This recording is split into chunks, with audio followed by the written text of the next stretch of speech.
এই ইন্টারিম গভর্নমেন্টের আমি বলবো যে সবচেয়ে বিগেস্ট ফরেন পলিসি চ্যালেঞ্জ।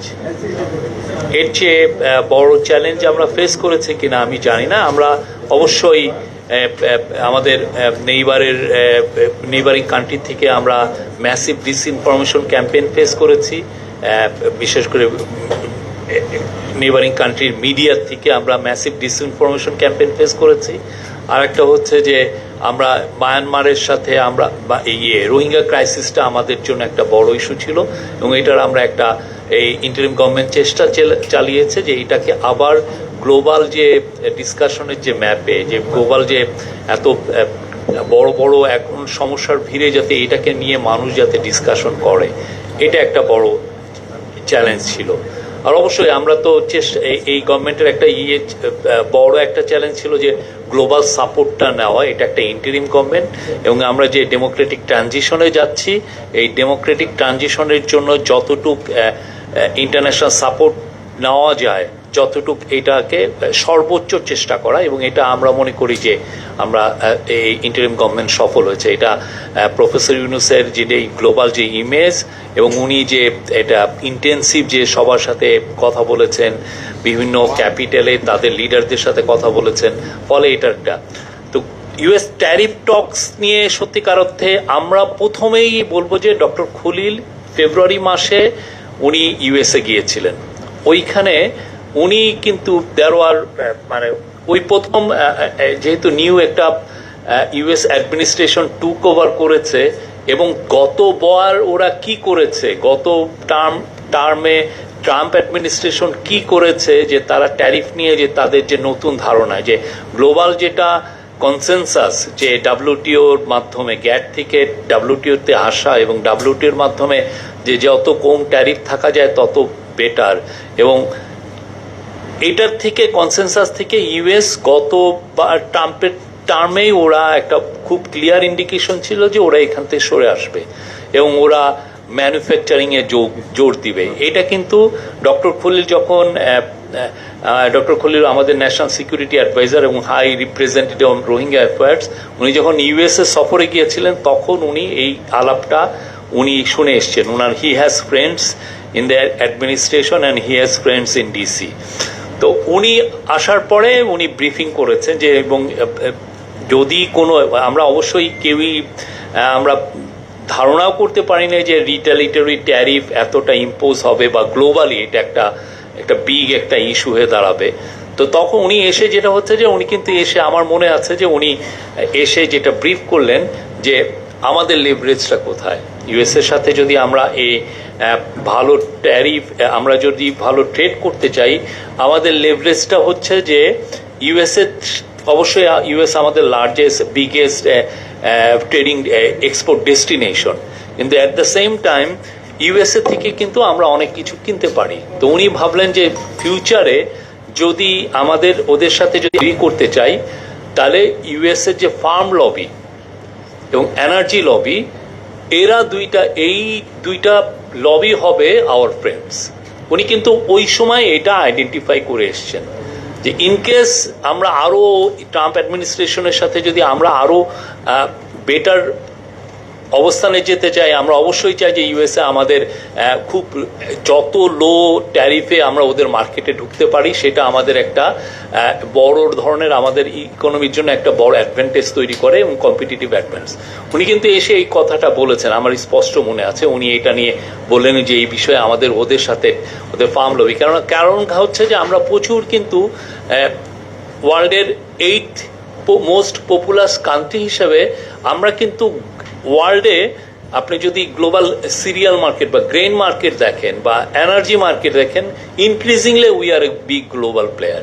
আমরা কিন্তু ছোট প্লেয়ার না। আমাদের ইভেন সয়াবিন দেখেন কনজামশন, বা পাম অয়েল কনজামশন দেখেন, বা সয় কনজামশন, যেটা এই যে ফিশ ফিড বা পোলট্রি ফিডের জন্য যেটা, বা কটনে আমরা মোস্ট প্রবলি এখন বোধহয় চায়নাকেও আমরা সারপাস করে we are the largest cotton importer.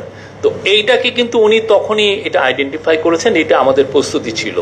ফলে অনেকে যেটা বলেন, এবং তারপরে যখন রেসিপ্রোকাল ট্যারিফটা আসলো, তারপরে কিন্তু সিরিজ অফ মিটিং হয়েছে, এবং অনেকে আমাদেরকে আমরা দেখেছি যে এই ইউএস ট্রেড ট্যারিফটাকে নিয়ে অনেকে বলতে চেয়েছেন যে এটা একটা দুর্বল government, interim government, it's not like a political government না, তাদের কি ওই লেভারেজটা আছে কিনা ইউএস এর থেকে একটা বেটার ট্যারিফ টক্সের মাধ্যমে বেটার ট্যারিফটা নিয়ে আসার জন্য।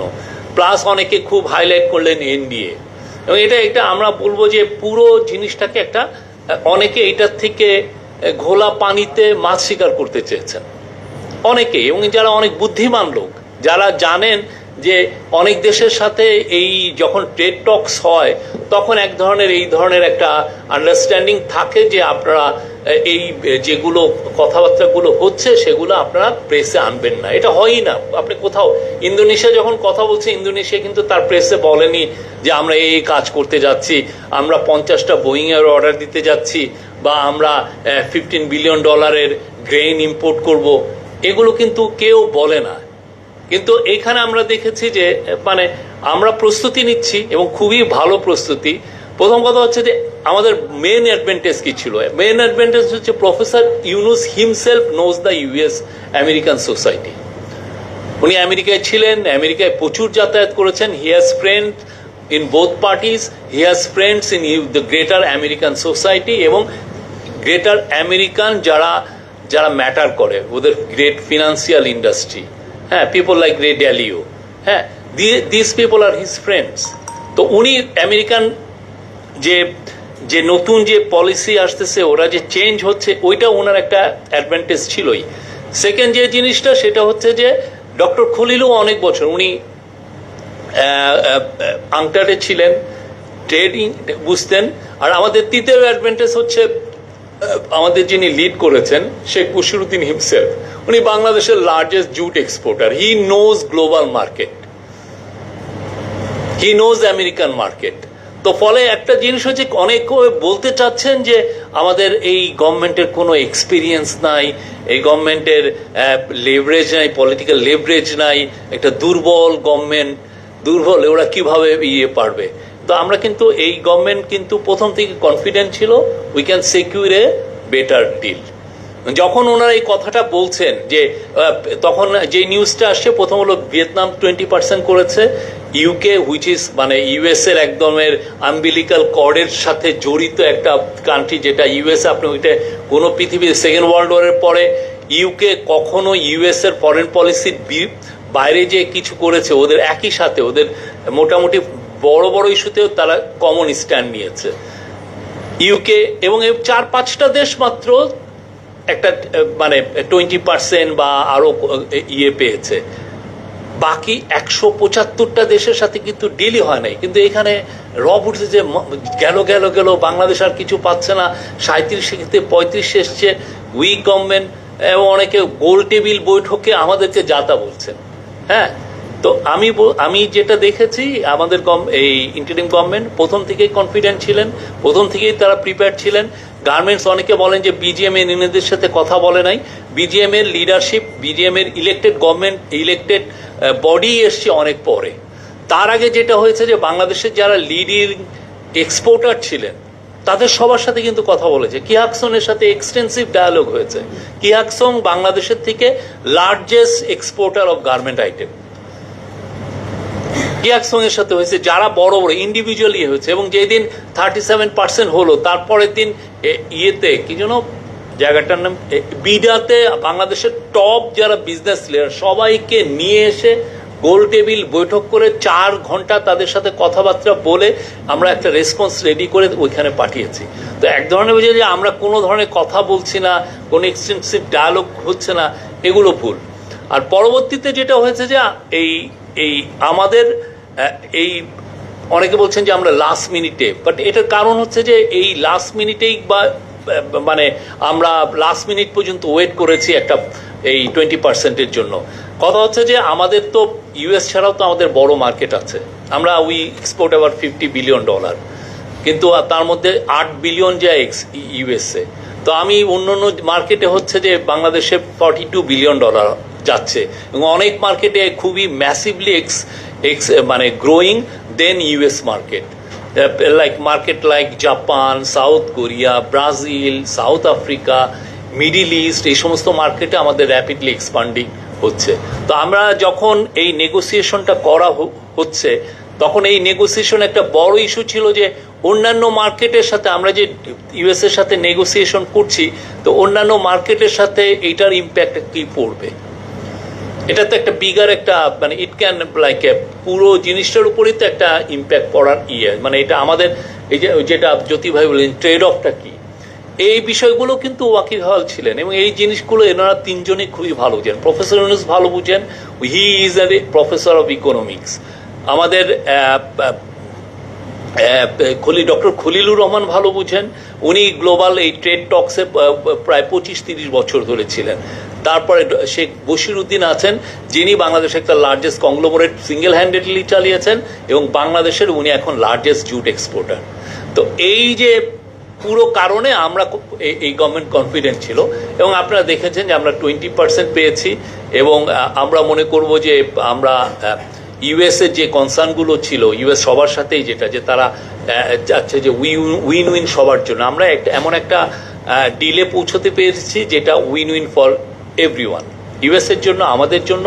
তারা যে ইস্যুগুলো নিয়ে এসছে সেটা আমরা অ্যাড্রেস করার চেষ্টা করেছি এবং অ্যাট দ্য সেম টাইম আমরা আমাদের লেভারেজগুলো, আমাদের অ্যাডভান্টেজটুকু আমরা ধরে রাখতে পেরেছি এবং সামনে আমরা মনে করি ইউএস এর সাথে আমাদের সম্পর্ক আরো নিবিড় হবে, আরো বেটার হবে এবং ইউএস এর মার্কেট ওয়ার্ল্ডের লার্জেস্ট মার্কেট এবং আমরা ইউএস এর এই মার্কেটটায় আরো আমাদের এক্সপোর্টটা এক্সপান্ড করতে চাই।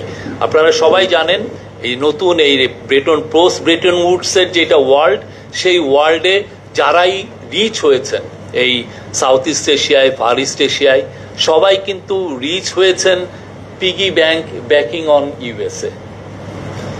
ইউএসএ এক্সপোর্ট করেই সবাই রিচ হয়েছেন, সেটা জাপান বলেন, সাউথ কোরিয়া বলেন, তাইওয়ান বলেন, হালামলের মালয়েশিয়া বলেন বা হালামলের ভিয়েতনাম বলেন, এমন কোনো দেশ নাই যারা মানে তারা গ্রোথ মানে প্রসপারাস এবং রিচ ন্যাশন হয়েছেন এক্সপোর্ট লেড গ্রোথের মাধ্যমে, আর এক্সপোর্টটা মূল ডেস্টিনেশন ছিল ইউএসএ। তা আমরাও আশা করছি সামনের দিনগুলোতে আমরা যে 20% হয়তো আমরা চেষ্টা করব এটাকে আরো কমিয়ে আনতে। এইটার মাধ্যমে বাংলাদেশের যে প্রসপ্যারিটি, এটা একটা প্ল্যাটফর্ম তৈরি হলো, সামনে আমরা এই এক্সপোর্ট লেড গ্রোথের মাধ্যমে আমরাও একটা প্রসপারাস ন্যাশন হব। Thank you.